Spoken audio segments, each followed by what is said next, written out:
Bakit nga ba sinasabi ng marami na masaya ang kabataan ng mga batang 90s? Kauna-unahan sa Pilipinas. Manila Broadcasting Company. Kasi noon, totoo ang saya, hindi gawa-gawa ng camera o filter. Gigising ka ng maaga para maglaro ng text o piko sa labas. Tapos sisipol ka lang ni nanay kasi hindi ka pa kumakain ng tanghalian. Yung 5 pesos, kayang bumili ng chichirya, ice candy at tansan para sa larumpok. Kapag umulan, walang cellphone para magreklamo.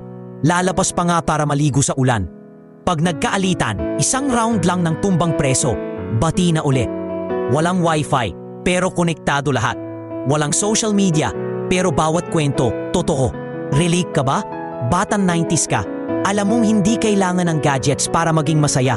Kailangan lang ng kalaro, konting alikabok, at tawanan hanggang sa dumilim. Mga panahon ng pagkakataon, may babalik bang kahapon?